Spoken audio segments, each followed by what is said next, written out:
Oh no, was that my face? That was my initial reaction. Well, that would be just like emergency medicine to roll with the punches of me having difficulty hiding my reactions. Hi, everybody. Hopefully, you're not hearing my dog food go off. I am Graham Walker. I'm so excited to be here for our second um, AI residency webinar. I'm going to share my screen and my slides here. We're calling it tool time. I'm going to go in full screen here. Real excited. Thank you guys for being here.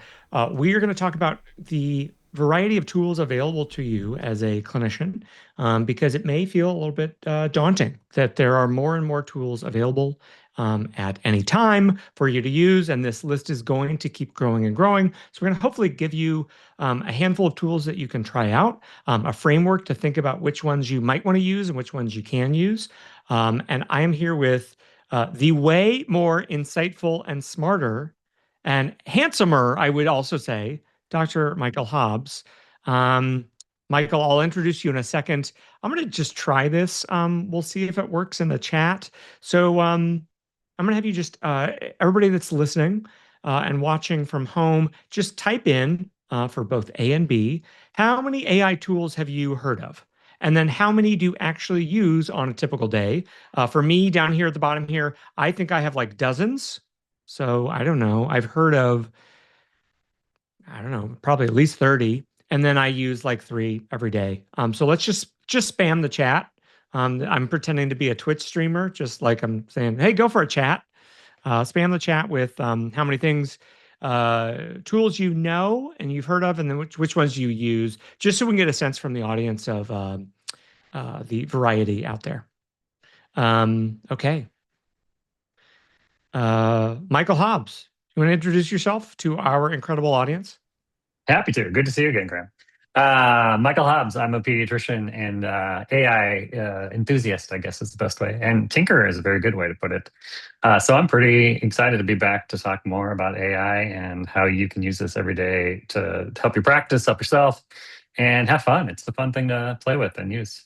Yeah, I mean, I think Michael and I both like to tinker because it really is fun. It's fun to um, build stuff so easily, as you'll see, and learn so much and really find ways to make yourself more efficient. But I don't want people to get too much into an efficiency paradox of optimizing every little thing. Like that's part of the message is we think you'll do better if you find the few tools that you really like, that you really get comfortable with, and go deep on those, as opposed to having 40 tools and you can't remember the logins for all of them.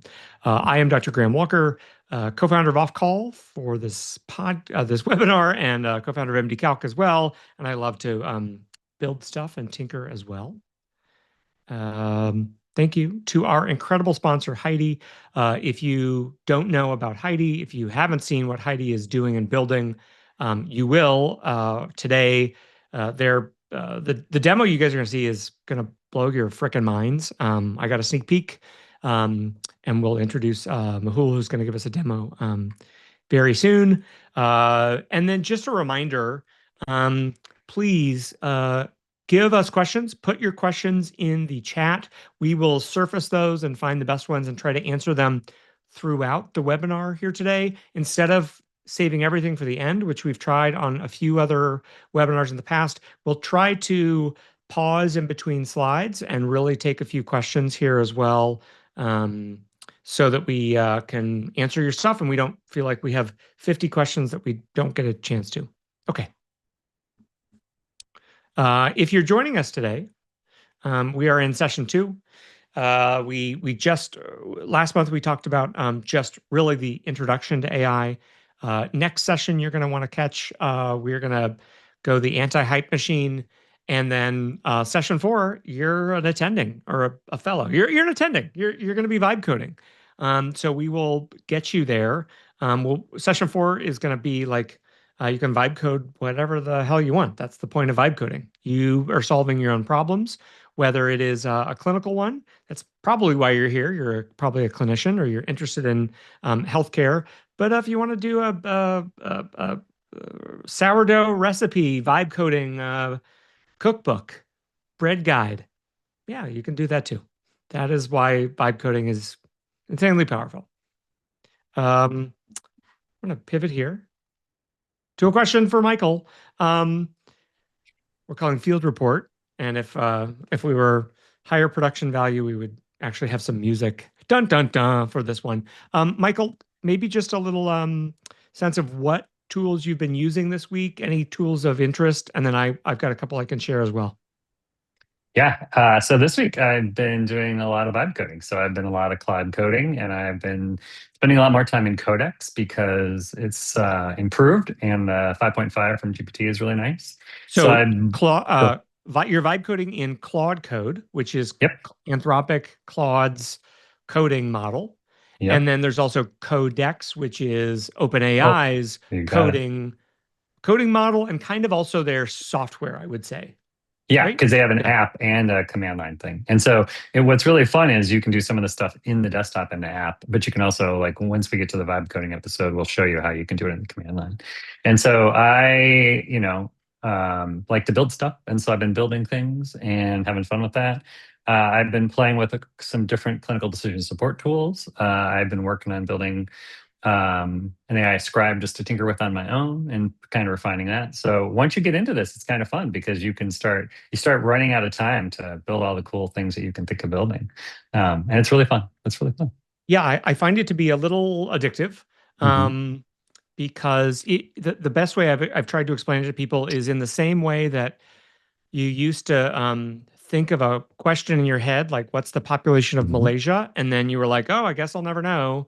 And then maybe if you were at a desktop, you could Google it and find that information. And then with a cell phone, you can have access to any random question that's in your head that it pops into your imagination. You can get it answered. That is the same feeling I get when I'm doing vibe coding. Is like I go from any question I want to any idea of a software tool or problem I have with my Mac, right? It's Hmm. not just for coding. You can answer questions about like, hey, how do I get my iPhone to do this? Or why does my Mac do that? Or why am I getting this error message? Help me solve it. So it's really incredible. Exactly right. Yeah, yeah. And it's that thrill of creation, right? Like you Yeah. bring something to life and you're like, oh, what else can I bring to life? Yes. Yeah. Yeah. I don't know if you saw this, Michael, but I did ask Claude to just come up with what it thought you were doing this week, based Oh. on you being Dr. Michael Hobbs, and this is what it believed you worked on. I think it was taking a little bit of everything here. Michael, the other thing that is worth explaining is that these coding tools that you use, you can do them by downloading and installing an app on your desktop, but you can also do it from the terminal, which is the command line, which is how these tools all started. But you don't have to be intimidated by running commands. You can just download the Codex app or download the Claude app for OpenAI for Claude, and then you get coding as part of the suite. I would kind of say these days. Is that fair? Oh, totally. And you might even want to think about it as like Claude Computer or Claude Companion, because the coding thing can be sort of like a friction point for people because they think, I don't know how to code, but you really just have to talk to it. Like once you Yeah. get it going, you just say, hey, this is what I want to do. And we're going to work through that later too. Yeah, great. I will just see if this works here. I'm going to stop sharing. Um, I'm going to try to show you guys the AI tool that I'm using all the time. Um, let's see if I can get this to work here. Where'd my screen go? Oh, no. I'm looking for my other Chrome window that just disappeared. Oh, it's in full mode or something like that. Okay, hold on. I've got to close this. I think I have to get out of full screen mode or there we go. Okay, close that. Okay. Now I'm going to reshare. This is the problem with window management. I'm going to try it one more time here. Let's go here. What I'm trying to show you guys is a tool that I use on my desktop. So I have to show my whole embarrassing desktop to you guys. You guys see my full screen there? You can, right? I think. So I'm just going to show you how this works. Let's see if this works here. So this is a dictation tool. If you use, Apple dictation on your iPhone or Android dictation, same concept, just way faster and way better. This is a free tool called Spokenly. I have no conflicts of interest there with Spokenly, but let's just see if it works. So if you look down at the bottom of the screen, you're going to see a little Spokenly thing that shows up, and then I'm just going to hold down a button on my keyboard to dictate. Hey, so I'm doing a webinar right now with Michael Hobbs, who's a pediatrician, and it's really cool. We're going to do a demo with Heidi, and I'm trying to talk really quickly to see how well this is able to do.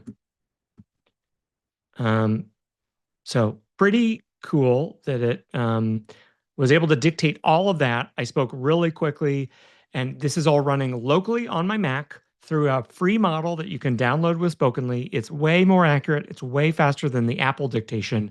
I use this Spokenly app. I think literally the website is spokenly.app, and you can use everything I just showed you for free, or you can download. You can pay to have some additional features, but it's running a thing on my Mac, just a model on my Mac. It doesn't kill my battery life or anything like that.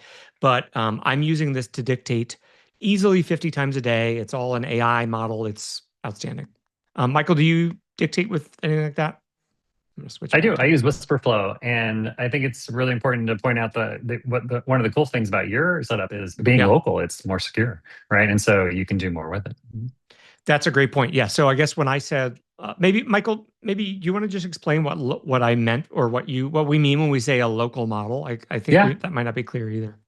absolutely. So Yeah. you can download models that are smaller than the full like ChatGPT or Claude, and you can run them on your actual laptop. And so you don't need an internet connection. There are easy software packages that you can use as an interface, and they become like the brain to these different software packages that then plug in to like different ones. And there's hundreds of them actually. Yeah. And you can find them. There's a website, Olama, which is something we can link later, LM Studio, and then Hugging Face, which is a super fun name. It has all of the local models. And it's a little more advanced swimmer stuff, but I don't want to discourage anybody, but it's fun and exciting stuff.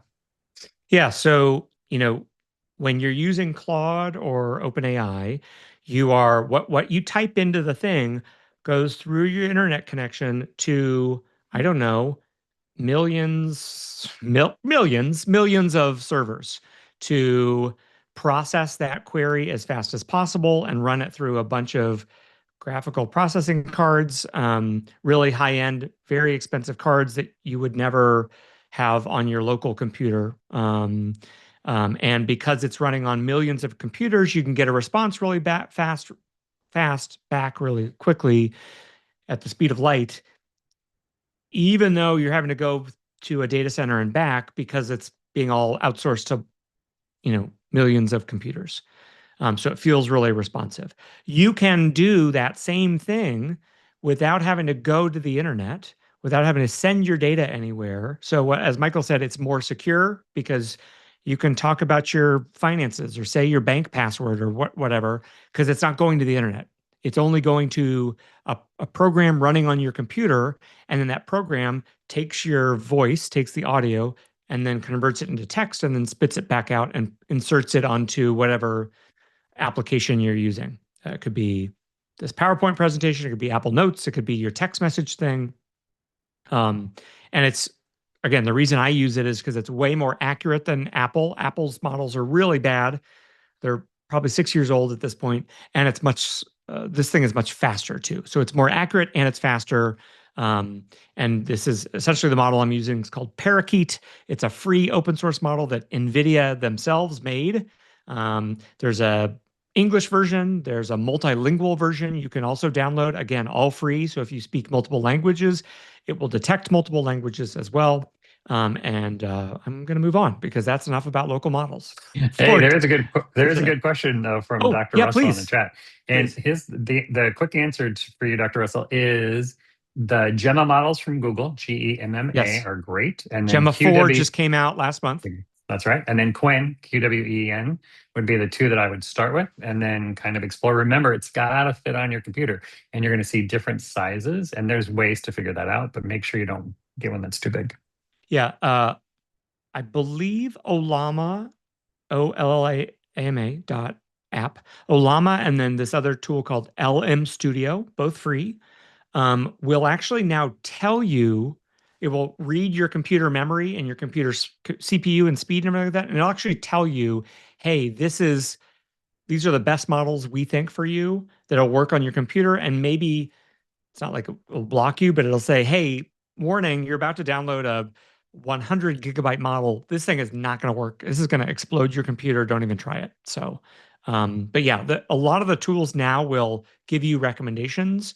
But this is part of the exciting part of this world is, a lot of these tools are arguably almost as powerful for many tasks as ChatGPT or Claude, and it's just running on my computer. There are models that just run on your phone now. If you use any of the Apple like photo AI stuff to delete people from your images, that's just running on your phone. It's not running on the cloud anywhere for Apple privacy reasons. I agree with Michael. I use Gemma 4 is what I'm using most of the time locally now. And if you go to that Hugging Face website that Michael talked about, and it does look very intimidating, you can just ask Claude or ChatGPT to explain it to you. Like that's the other crazy thing is if you get stuck with an AI thing because you can't figure it out, just ask AI to help you make sense of it. I lost my voice a couple weeks ago, and we created an AI voice clone for the podcast as a fun little trial.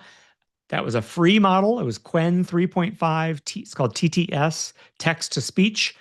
I took 8 seconds of my voice and it made something that sounded freakishly lifelike. And I just ran it on my own computer to do. Okay. Josh Russell has another question. Um, Josh is saying, yeah, they are more secure. Seems like a local model ambient AI scribe would be really helpful to avoid the situation that Sutter is in California. I will not get into much controversy, but I will say that I believe Sutter Health there's been a lawsuit filed because in California, it's a two-party consent state. And so someone is alleging that Sutter did not get patients' consent to use an ambient model. Josh, I am not a lawyer. This is not legal advice, but I actually don't know if a local model would solve that problem because it is. I think it's still technically recording. I mean, who knows what the word recording means anymore? But anyway, I'm not a lawyer. Anyway, okay, let's move on before I get in trouble. Okay. um, Speaking of lots of different tools, you may have access to some of these tools already. We're going to show you a couple demos here, and Heidi's going to give you an amazing demo, like I told you about. But these are going to be coming at you fast and furious. If you didn't hear, ChatGPT for clinicians, which is different than ChatGPT for health or ChatGPT Health, whatever it is. Um, ChatGPT for clinicians was just announced last week, and you go through an NPI verification process. I think it's only in the US, I'm not sure, but they are trying to launch their own evidence product directed at clinicians. And then ChatGPT Health is a patient version of ChatGPT where you can connect and upload your own patient data from your patient portal, and then give that to ChatGPT to analyze for you as well. Um, so there are lots of tools, and probably while I'm speaking, there's going to be another tool that someone is launching right now.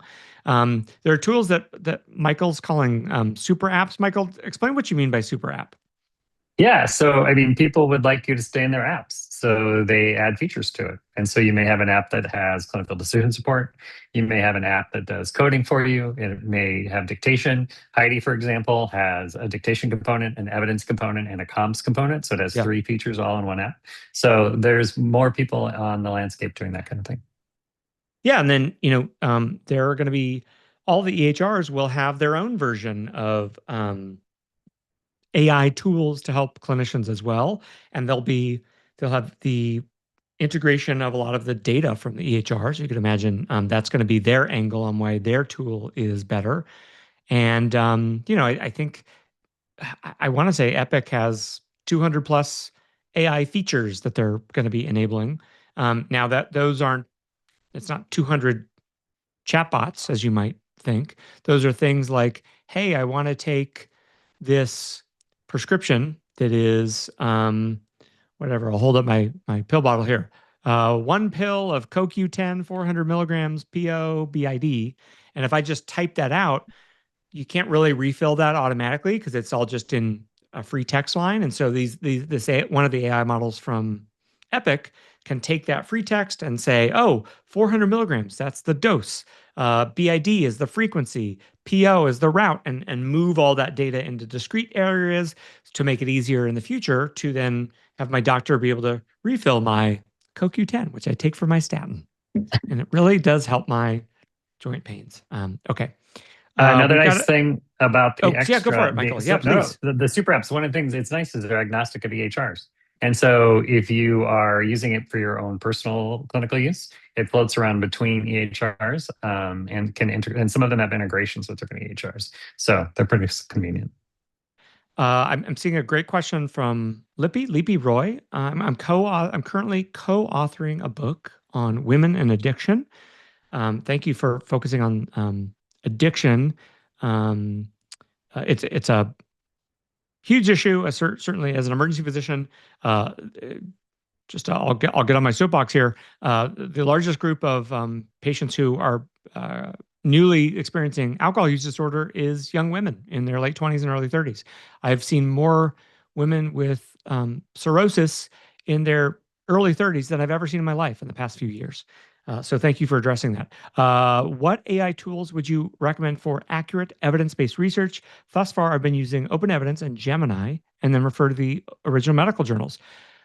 Your check is in the mail for that. I'm actually going to demo a tool called Consensus a little bit later, that I'm really enjoying for evidence, and we'll talk about why I'm using Consensus and why there's lots of different tools that can do that. So I'll demonstrate that. Okay, keep the questions coming. Thank you guys.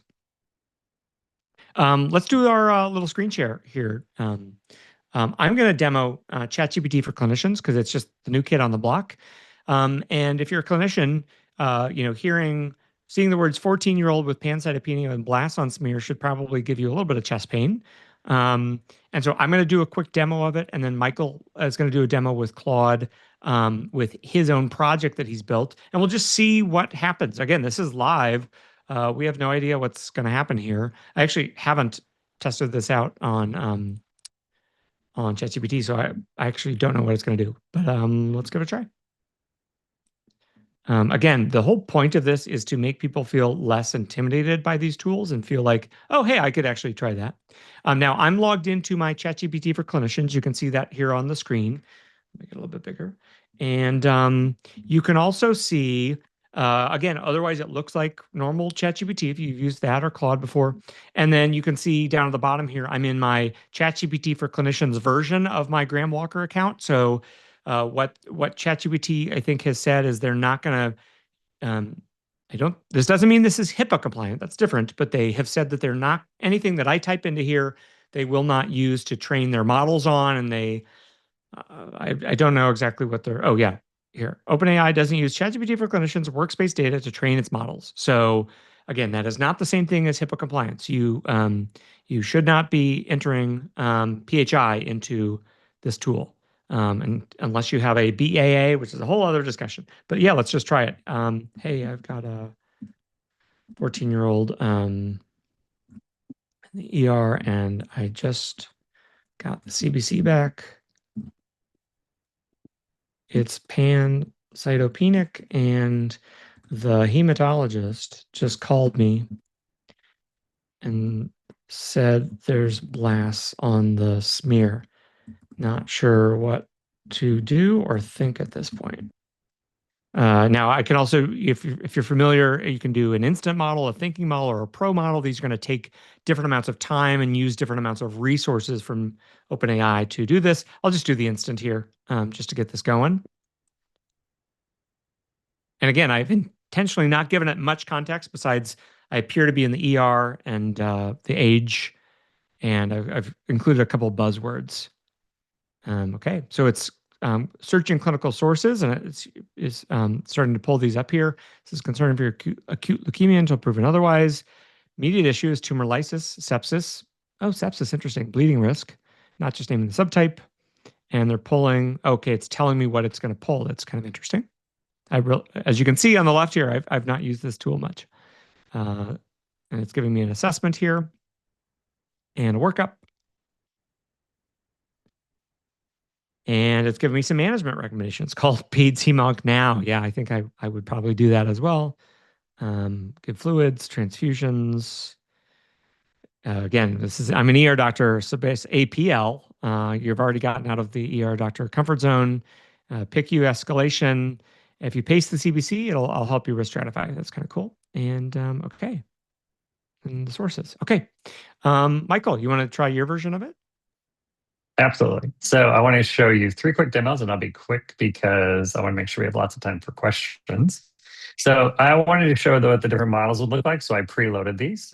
Graham gave you a nice live. I did preload. So I wanted to just quick show you how if you use different models, which have different thinking powers, you'll get different answers, and they'll be more detailed or less detailed. The other thing I want you to notice is in Graham's example, the ChatGPT for clinicians gave him sources and references in line that he could then double check all the information. And so Haiku gives me a little more of a brief answer, doesn't give me a lot of references at the end at all. If I use Opus, which is Anthropic's most thinking model, I get a more detailed answer. And then one of the things we're going to show you later, but again, no citations. Here's a tool that I built for my own use, which is a clinical decision support tool for pediatrics. Ran exactly the same case, get a much more detailed answer because what I'm using is prompting between me and Claude to give it some instructions. Like when Michael Hobbs asks questions, this is the kind of information he wants. This is how he wants it formatted. I want more details. I want more medical specific stuff, and I want references. So it gives me a little can't miss table, gives me a little working diagnosis, gives me a workup with, again, citations that you did not see in the other 2 Claude examples. And then at the end, I've got a much longer list of resources that I can dig in deeper. So all 3 of these came from the same Anthropic tool, Claude, which is their source.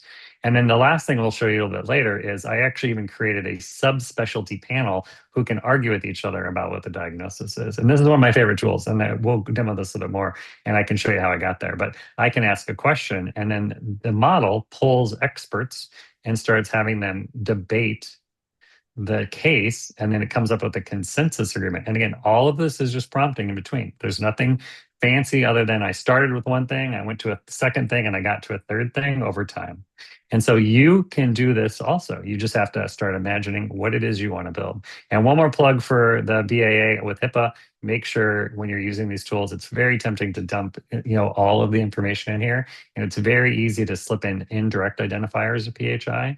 And so it's great if you've got a BAA or a HIPAA compliant tool to use because then there's lower risk.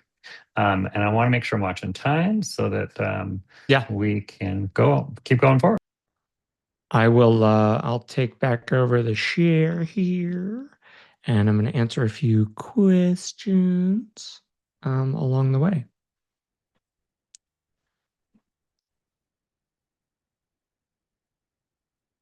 Okay, get my thing here. There are a bunch of questions, and I moved this up in the slide deck here, specifically about privacy and HIPAA. So there are some constraints here, and as Michael and I have been warning you about PHI and everything like that.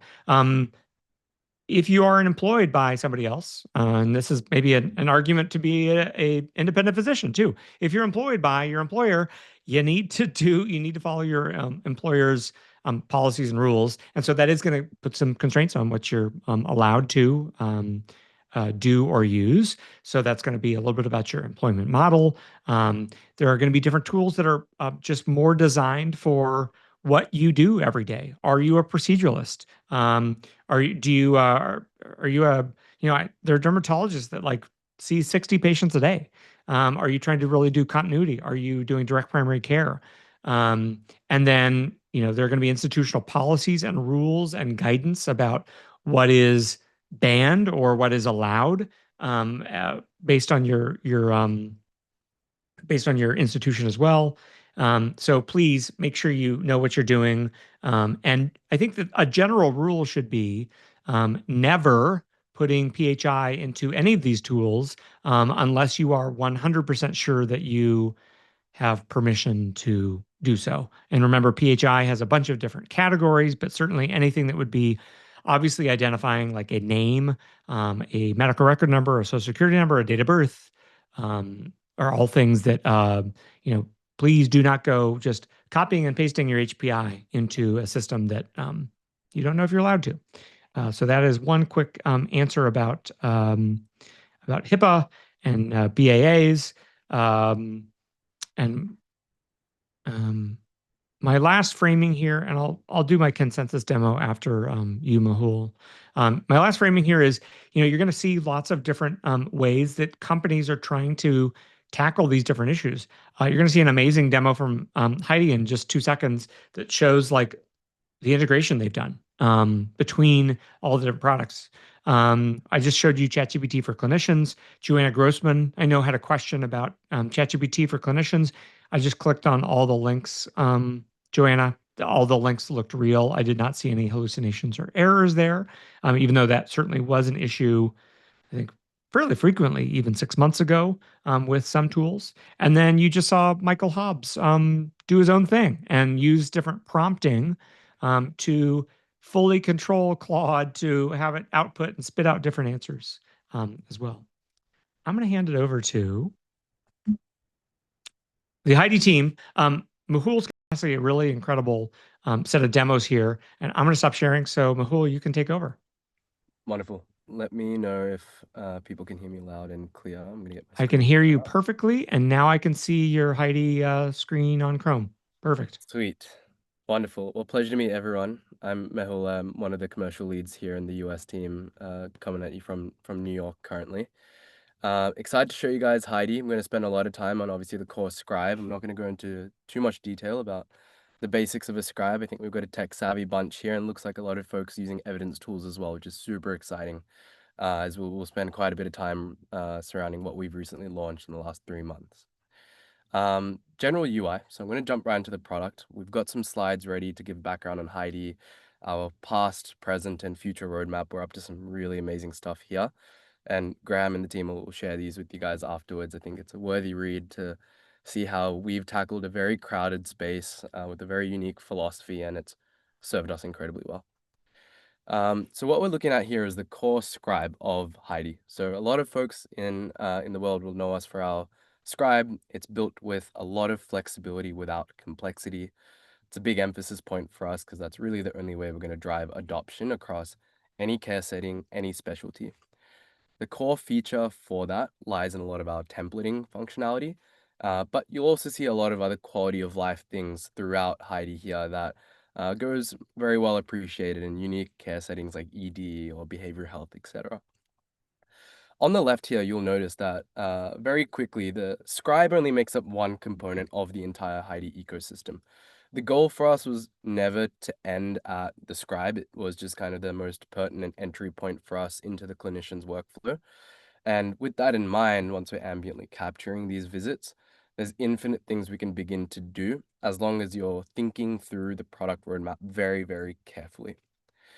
You'll also see below that a few other key components of the entire ecosystem or the Heidi platform. Evidence, tasks, and comms. We'll spend quite a bit of time on evidence, and I'll touch on tasks and comms very quickly as well. And then below that, templates. So it could be my individual template library, our team's template libraries for organizational standards, or even our template community out there. So we've got thousands of templates that are verified by our clinical team and available for all kinds of specialties and all kinds of jurisdictions and regions. Going to the scribe itself, and feel free to stop me at any point, guys, if there's questions coming up. I'm an open book. I do a lot of these, so showing all kinds of physicians the product. I'm going to go through a couple of key examples of the core scribe. So this is the typical interface most providers would be interacting with. So I'm using Heidi in Google Chrome. I can use Heidi on my mobile app. You can see I'm wearing the Heidi lapel device here, the Heidi remote, especially great for ED or mobile care visit groups, etc. And on the left side here, you're going to see a couple of things. There's our sessions list broken down by some sessions where we don't have patient information or demographic information, and Heidi's naming it after the issues presented. And other sessions where we have folded a patient. I've seen a patient many times. I've done a lot of progress notes or follow-up visits with them, and foldering this patient so that we're able to actually capitalize on all the past context Heidi has about that patient. What I mean by that is, if we go to the right here and I'm looking at this patient profile, Mehul Complex Psychiatry, you'll see that if I go to the context tab, because I've seen this patient so many times before, we're actually able to automatically pull forward any historical context from past visits, not just the transcript and the notes, but truly anything our clinicians are equipping Heidi with. Heidi begins to act more like a brain rather than a one-dimensional scribe or your typical scribe that a lot of you guys might be used to seeing embedded within the EHR. And that's why even if we're integrated with an EHR or folks are using us unintegrated, they will live inside this ecosystem, what we're looking at here.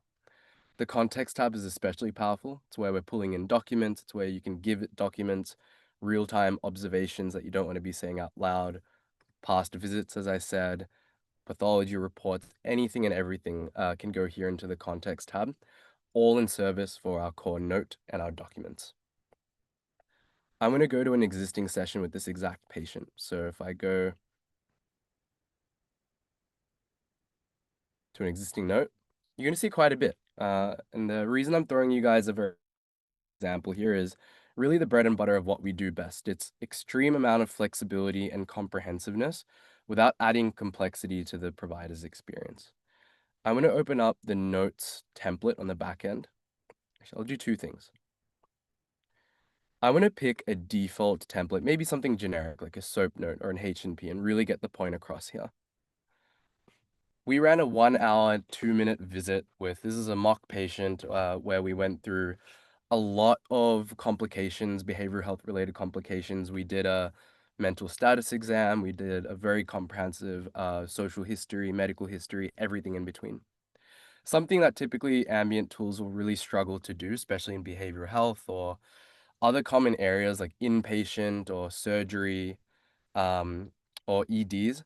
Those tend to be our sweet spot because of the amount of nuances we're able to still capitalize on in our notes and downstream documents. So you'll see here a standard H&P note.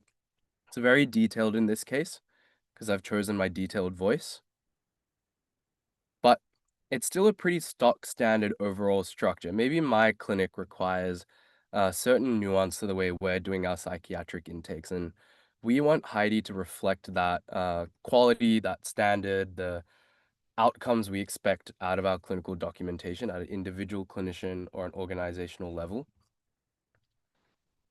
And that's where the bread and butter lies for the core scribe here, the templates. So you'll see that as this loads into a new template, our comprehensive psychiatric intake, you're already going to see a couple of things. It's not a standard H&P note. It's very specific to how this specific organization wants to be doing their psychiatric intakes. I'm going to give it a quick scroll for you guys to see. I'm going to quickly open up what the template looks like on the back end. Graham, how am I going for time, by the way? Yeah, you're good. I'm loving this. This is fascinating. Perfect. So when I open up the template in the back end, you're going to notice a couple of things. And most folks here might think of templates as how templates looked historically in an EHR of data goes here in the document. It's a lot more than that. There's kind of two key components. Yes, there's the square brackets, the placeholders, what we call them, denominating kind of what data points or key elements of that encounter go where in the document. But really the magic happens in these parentheses, in these round brackets where we can actually begin to communicate to Heidi as if it's a human being, as if it's my human scribe sitting with me in the room or my AI twin working with me throughout these clinical rounds. And we're able to explain to it not only the dynamic behavior we need from that documentation based on what happens in the clinical encounter, but also any stylistic preferences. You'll see as we scroll through this template, I've got my HPI summarized in 2 to 3 sentences at the top. Maybe we're working in an inpatient setting and we want to be doing these handovers. I've got my reason for visit in narrative prose format. A lot of these sections, I'm actually telling Heidi to only include them if they were discussed, otherwise omit them entirely. So we're minimizing any kind of note bloat. And we're applying this to the core clinical note. When you begin to expand this functionality across any documentation that's required at the clinic or in the back office or even internally, internal handovers or even patient-facing, patient education, templatizing this with this much flexibility, truly infinite flexibility, is what derives the 20, 30, 40% higher adoption rates that we see when we go to a complex health system or we go to that very complex community health center in rural West Virginia, for example. Well, there's a question from Tina Armanani. Tina asks, does Heidi automatically pull in context from intake forms and attached files in EMRs where Heidi is already an integrated app, or do we have to add those files manually? Great question. So it really depends on the depth of that integration we've done with any given EHR. So usually our EHR integrations, the provider will typically still be living within Heidi here, or in the instance of Epic, we'll be launching through Smart on File, but you'll be seeing Heidi as is. So we don't lose the beauty of the templates.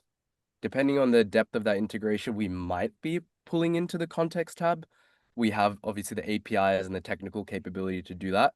And you'll see a lot of the infrastructure is deliberately built within Heidi so that when we go to these EHRs and we build these partnerships over time, we can go deeper and deeper, and it actually minimizes the amount of technical work that needs to be done because the infrastructure already exists here in Heidi, the context tab, the codes that are generated as part of the visits, the tasks that we're mindful of based on what happened in that encounter. There's infinite amount of things that we need to be equipping the care organization with following these clinical encounters. And often that gets lost because of the way most ambient tools are built.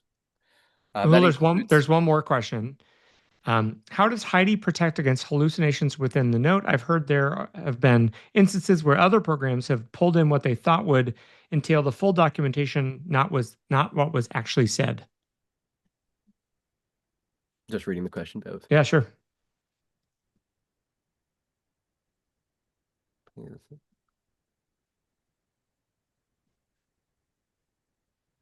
What do they mean by, I guess, what they thought would entail the full documentation? I guess is the concern that it's kind of auto-completing things that maybe we never got around to. Didn't get discussed or something, but are assumed. Yeah, that's what I'm thinking. Yeah. There's a few ways. I think I actually sent an article. There's kind of multiple layers to it, right? We've got the transcription level of let's simplify it, the text to speech, right? How is Heidi creating extremely fine-tuned medical specific transcription models to minimize any kind of word error rate or inconsistencies in the original transcript? And then at the model level, how are we, because we're model agnostic, the psychiatrist experience and the nuances to psychiatry in the Heidi platform is treated differently at the clinical model level to someone like an orthopedic surgeon. So kind of combining that from a technical point of view does minimize a lot of these hallucinations or assumptions that the models might be doing based on the clinical context. And then, of course, we're a very clinical, technical team, so there's an infinite amount of testing that's always happening on the back end.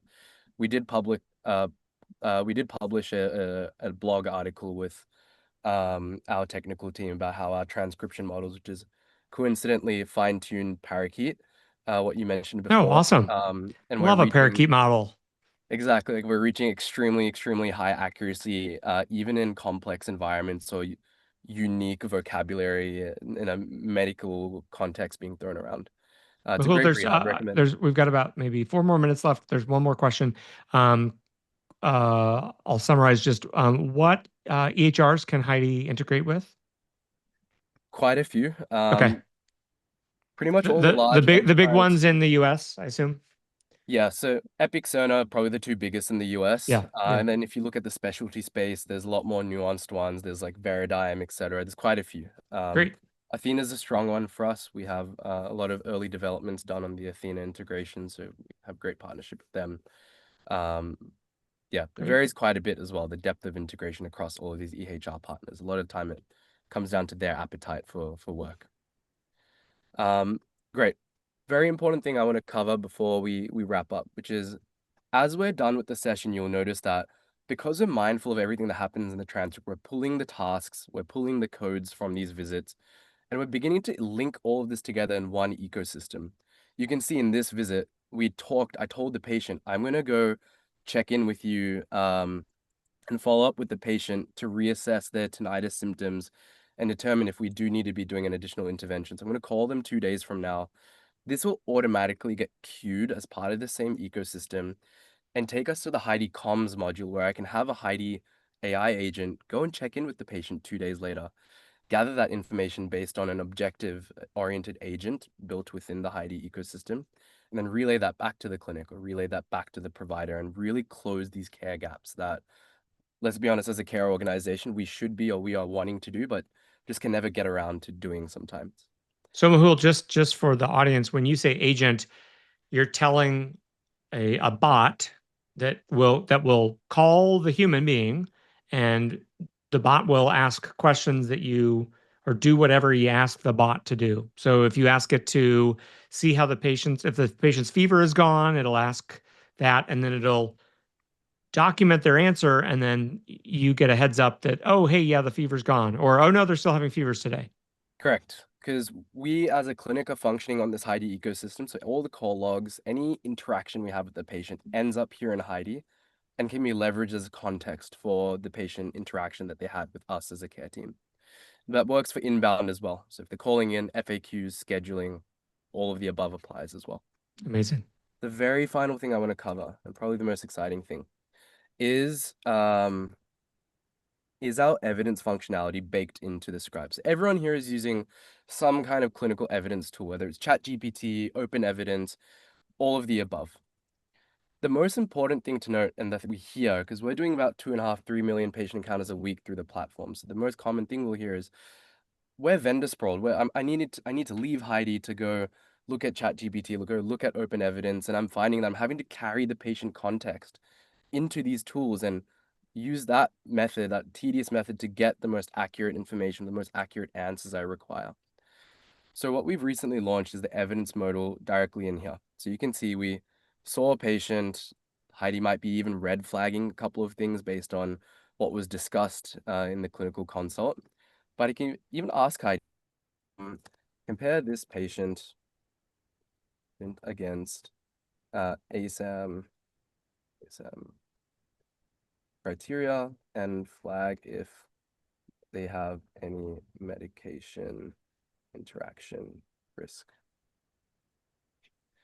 Very broad-ended question, almost 2 questions in one, but that's going to open up our evidence portal. And there's 2 very important things to note that is really unique to the Heidi evidence model. One is, because it's source controllable down the bottom here, we can limit as an organization or as an individual what sources myself or my providers can index on. Clinical web, local literature and guidelines, peer-reviewed journals, but very importantly, your own internal sources. Not just clinical, it could be anything from insurance contracts, FAQs about our organization, truly anything. A common one I'll hear is internal care pathways or care guidelines, right? Or like Things that what go time beyond. the lab opens.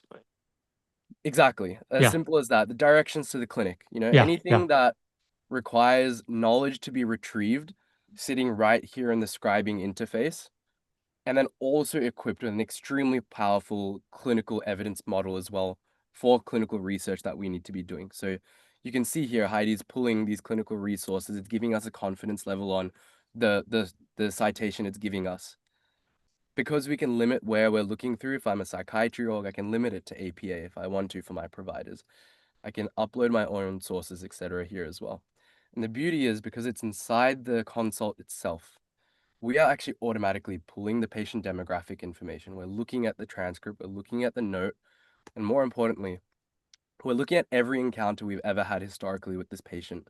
So with one simple query, Heidi is actually factoring in a lot more nuanced information than a typical kind of evidence model might be that sits outside your scribing ecosystem.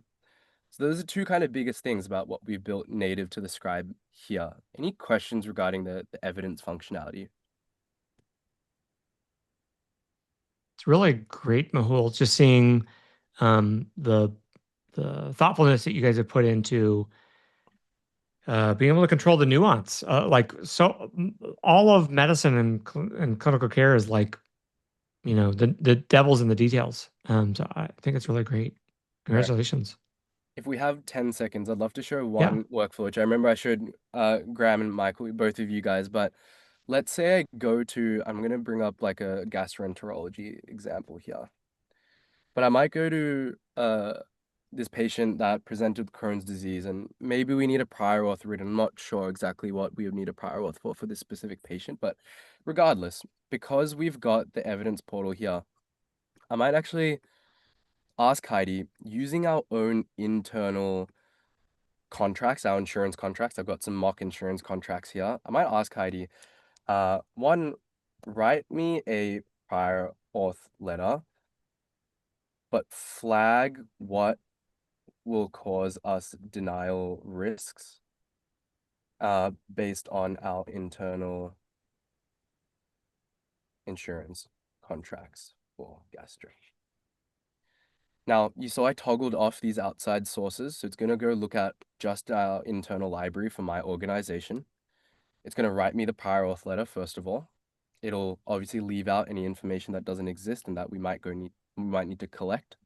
So you can see I've got a fake insurer here, Blue Crest. And then as we scroll through, it's going to write this letter for us. But more importantly, you'll see right below the letter, it'll put it into a table from high risk to low risk, what the denial risks are based on this patient, the previous history, the context of today's visit, and actually let us know, okay, your coding team or your back office staff needs to factor these elements in before you submit this claim, or you go submit this prior auth. And you can see it's looking at our internal contracts. I'll click on it.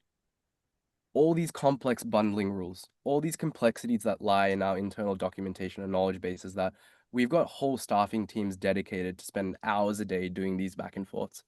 We're equipping them with this power, not just in the scribe, because you can access evidence outside of the scribe in its own portal. And I really alleviating you guys at a clinic level beyond the individual clinician themselves. Amazing. So I Well, thought this this is work was great. really great, and a lot of our clinics have begun to begin exploring this quite a lot.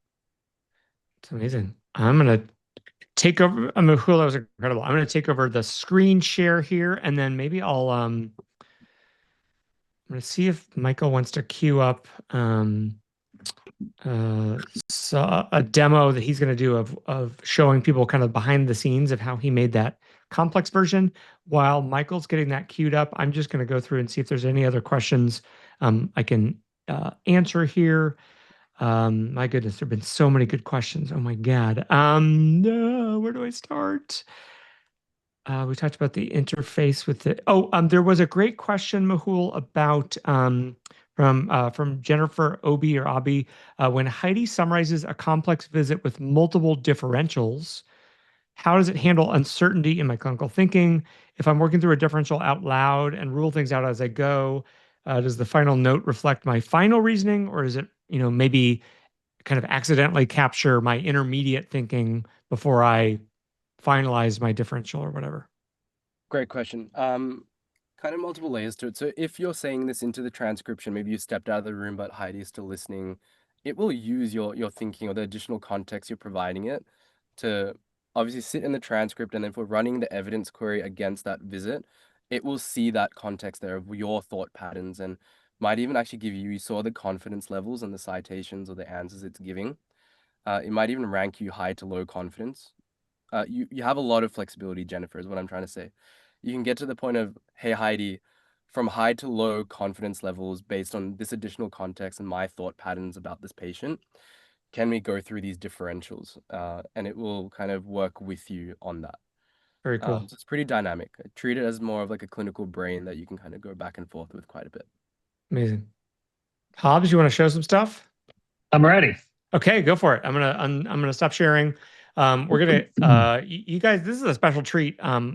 I'll just say it again. I think Michael is one of the best tinkerer builders who knows so much about these tools. Michael, take it away.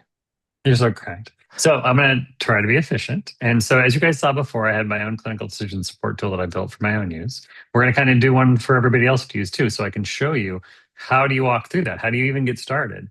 And this is how I get started. So it's been many years since I've spent much time in the ER. So I'd like to have a clinical decision helper for when I'm working in the ER now, because I have to pick up some shifts. I want to make sure it knows who I am, so it's formatting the information appropriately for me. I give it some ideas of how I want to use it, and I get started. I have no expectation that this is going to be perfect right out of the gate. And so we just see what it comes up with. So we're going to get going.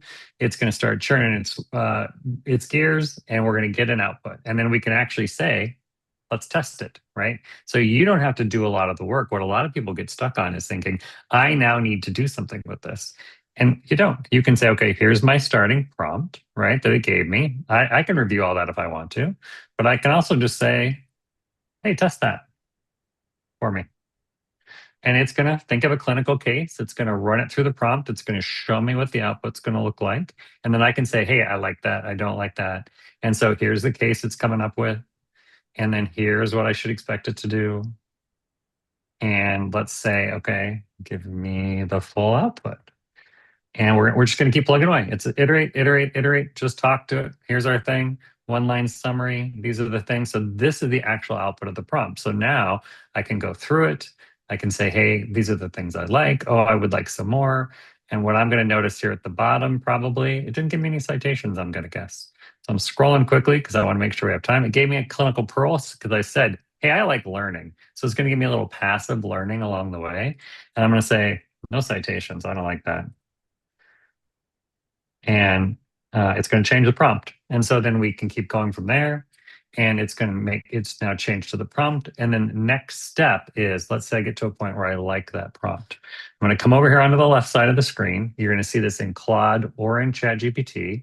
You're going to click on projects. You're going to create a new project. We're going to call it the GWER helper. And we're going to create a project. And now we've got a new thing. And so here's where we have chats and sources. And then we can then take our prompt, drop it in here.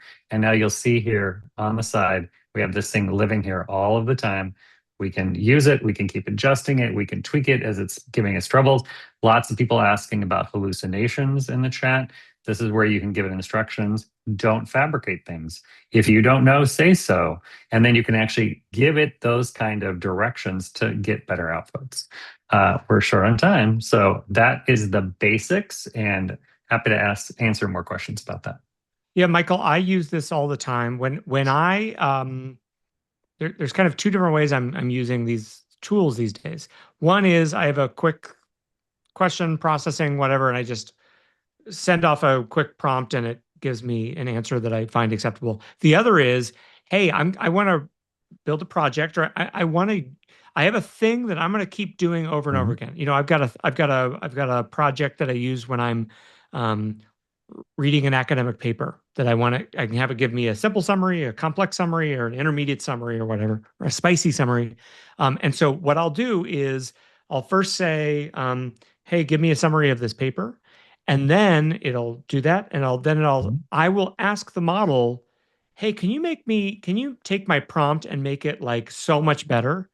And you'll see it will give you a prompt that is way more thoughtful than you were and way more specific about what you want. That, it'll take your 2-line prompt, and because it knows you're a pediatrician or it knows I'm an ER doctor, it will then reframe and give you a 30-line prompt that is going to give you way better outputs. So you can actually just use the tool itself to give you a better tool the next time. And then, like Michael said, save it as a project. So you've now got that prompt saved forevermore. And this is where those instructions go. You go up Yeah. here under settings, because people sometimes like, hey, where do I put that? You drop that right in here, and now you've got your custom instructions. And what we keep referring to as prompts are the instructions. It's basically telling the model how to think, how to digest, and how to output. Amazing. We're at 6 o'clock. That flew by. Like, how was that really an hour? That was incredible. As always, we're going to send out to everybody that was on the webinar. We will send out some information. I think there's some links in the chat to the Heidi slides to learn more about Heidi. Thank you guys so much for watching. This was another amazing webinar. Sign up. The next webinar I want to say is in July, maybe June. We will send it to you, and we will follow us on Offcall, and we will make sure that you get onto the next webinar.